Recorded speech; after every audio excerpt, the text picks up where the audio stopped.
Greetings, petrol heads. Welcome back to Automation, the car company tycoon game. Today, we're going to be entering 1985 for Athena. Why skip 1984 entirely? Well, I can show you that right now. So in 1984, like apart from what we're already using, I don't think a small hatchback like this is really suitable for Athena. We're basically using this or a similar one. I can't remember. I think, yeah, this is the one we're using for the SM4.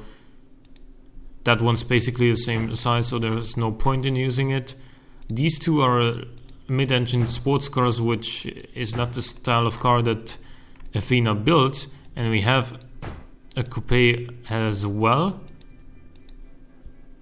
Oh yeah, actually we have with this as a coupe. So basically in 1984 we don't really get much choice for new bodies, but in 1985, look at that. Everything up to here is new, so I don't know why the Miata body is in there twice. Probably because this one works and this one doesn't. But, all the others are all functional except for this one. Yeah. And, well, we have a lot of options now. So, the first thing is gonna be the new CL.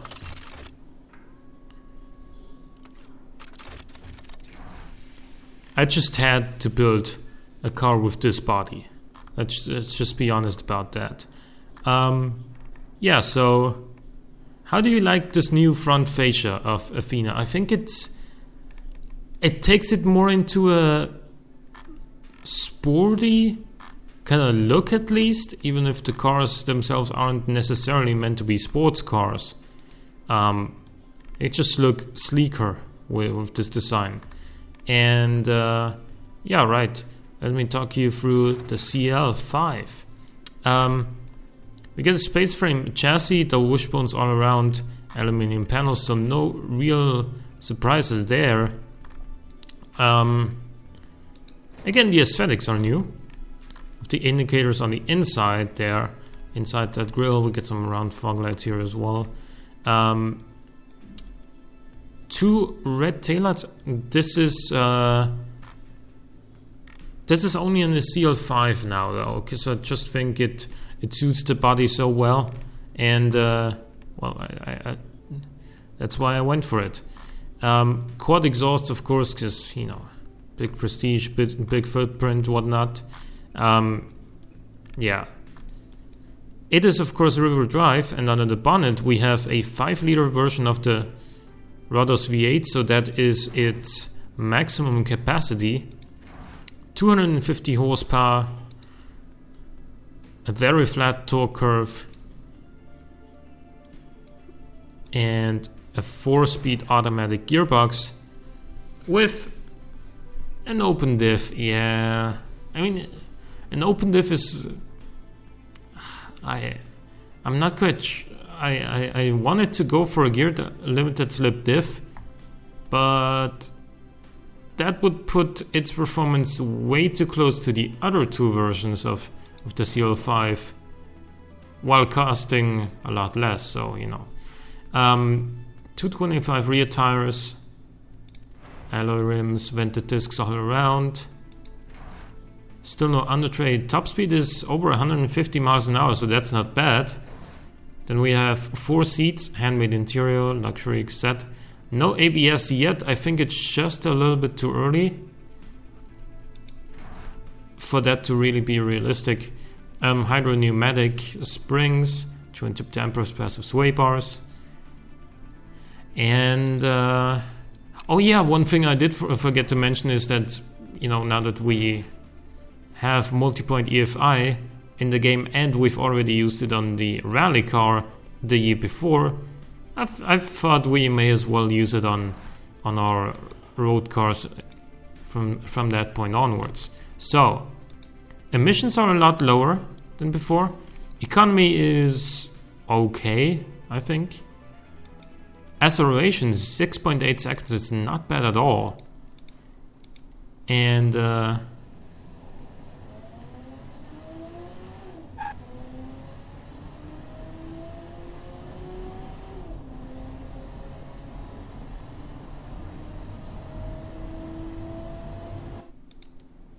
15.1 second quarter mile is certainly acceptable. That's not bad at all. I think for an entry level version of this car, it does well in GT and sport categories. I was able to assign employees in factories and everything here, so reliability is 70 on all of these. It's a lot more on the efficient side of things as far as focus goes than on learning. And yeah, with all of that said and done, this car will cost just about 30 grand in today's money. In 1985, that may be about 10,000. I don't know. I don't know. You can probably calculate that for yourself. In any case, there will be 2 more versions of this car, or there are 2 more versions of this car. However, one of them is specifically for the American market, and one of them is specifically for the European market. The CL550 should be available for both. That's the idea. So for the American market, we have a 6.5 liter V8. That's the 3rd generation of the Colossus V8. Yeah, multi-point EFI, single overhead cam, 3 valves per cylinder. You know, the usual stuff that we're using. 375 horsepower, lots of mid-range torque, and well, why is this the one for the American market? Because you guys love V8s. You guys love big V8s, and that's why you're getting the V8 here. This one does have a geared limited slip diff, unlike the 550, and it does 0 to 100 in 5.9 seconds. And the top speed is basically 280 kilometers an hour. Apart from that, it's pretty much the same as the 550, slightly wider tires, of course. I think slightly bigger brakes as well. And yeah, this is changed just a little bit. Because if I'd make I don't want to make the front springs stiffer, because that will compromise comfort. Yet I don't want to make the rear springs less or softer, because that would make for more bottoming out, more roll angle, and therefore less comfort, less drivability, and less sportiness. So this is basically the setup I'm going to be using for this car.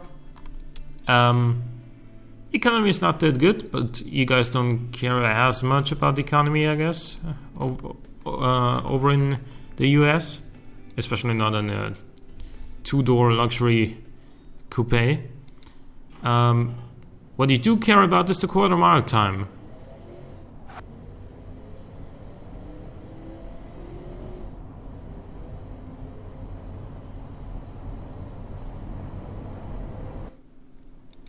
And it does that in 14.2 seconds. Yeah. Any further questions? Yes. What about price? It's 38,300. In today's money, it's probably around 12 to 13 grand in 1985 or something. And it does extremely well in sport and super category. It does well in muscle premium too. Probably because of the V8, but I'm not totally sure. But in any case, yeah, this will be the one for the American market, and then there's one for the European market.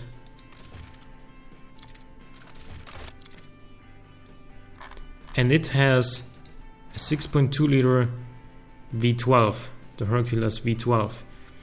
It revs higher to 6,000 rather than 5.5, has 10 less horsepower and a little bit less torque, but again, it revs higher. It's probably more responsive as well, just because of the higher rev limit, and it is more efficient. Yeah, us Middle Europeans, we care more about efficiency. Economy is quite a bit better. I'm not fully sure why, but it just is. Guess we'll have to live with that. And excuse me. Wait, 0 to 100 was supposed to be equal for both of these cars. I made that, like I spent quite a bit of time tweaking that so that it would be equal with both cars. Let's see.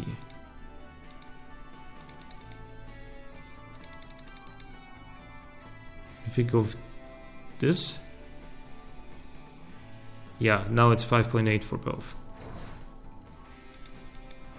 5.8 for the 565.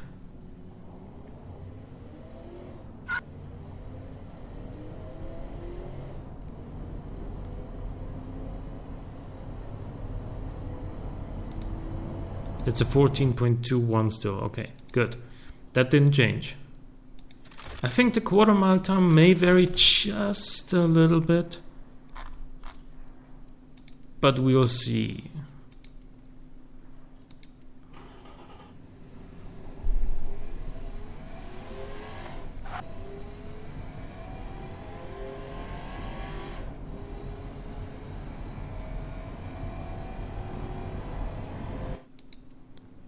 Wow. Actually, this one is quite a bit faster. Yeah, because I think that is because the higher rev limit means makes it so you can stay in the power band for longer before you need to shift. And because we have an automatic gearbox which takes forever to shift in this game, yeah, that makes a difference. So this does absurdly well in. Oh wait, we need to increase this. There we go. That just didn't save. This was for me. It was always at 50%, or at least I set it to 50%. But then after saving, it went back to 30%, which it was initially. So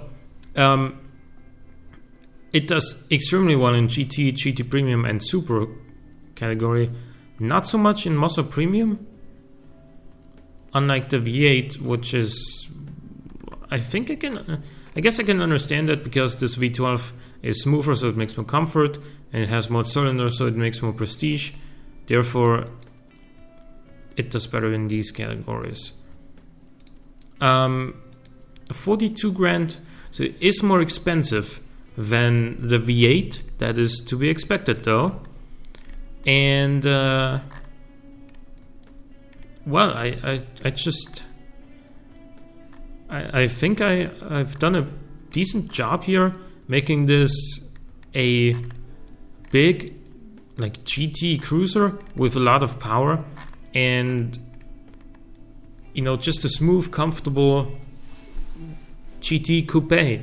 And with the V8, with the 6.5 liter V8, I made a US model, which you guys might enjoy,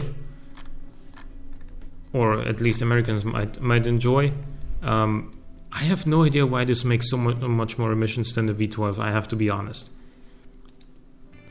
Because I think I checked that the fuel mixture is 14.0 for this one, and then it should also be 14.0 to 1 for this one. Yeah, it is.